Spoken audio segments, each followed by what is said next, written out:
Hi, my name is Malia Hayles, and I'm a freshman here at Vandy. My piece for this symposium is called The Impact of an Oppressive Force Displayed by the Deweys in Sula, and this paper was written for my freshman year writing seminar, which is focused around Toni Morrison. In this course, we mainly focused on 3 of her writings, those writings being The Bluest Eye, Sula, and Beloved. And my piece for this symposium, as is made evident by its name, was my paper for Sula. As reputation precedes her, I don't think it's too necessary to elaborate on Morrison's genius. Yet I must say that as I had never read any of her works before last semester, I was completely blown away by her nuanced takes and complex metaphorical analysis. It was this complexity and nuance which made both the brainstorming and writing process for this paper extremely difficult at times. However, my professor, Teresa Godou, continued to push both me and my ideas, which kept me on my toes.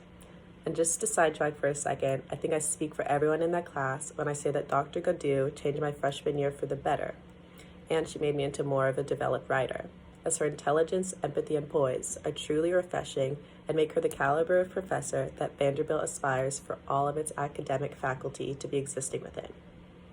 And to get back on track to the paper, my main writing difficulties arose from the fact that, like many connections which Morrison makes, the connection between this set of characters, the Deweys, to the larger Black community was not evident at first.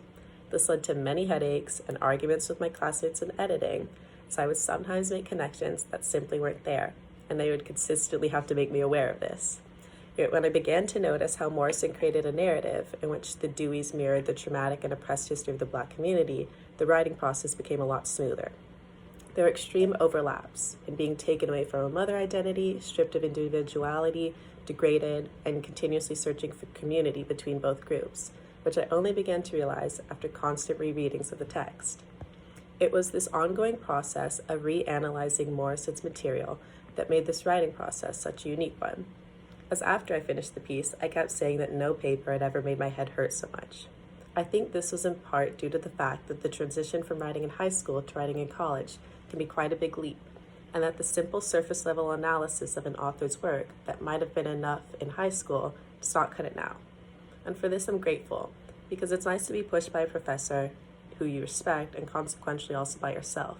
And that was a really big part of this process for me, the reality of not backing down from an idea which I had formulated yet was still confused by, because this was extremely daunting. I was often lost in my own thoughts about where to go with this paper, which led to me completely and always questioning if I should change my topic. Yet I'm happy I didn't, because sifting through my thoughts and persevering through confusion made me create one of my most cherished works. And so for that lesson in endurance, I'll forever be indebted to this paper for. Thank you so much.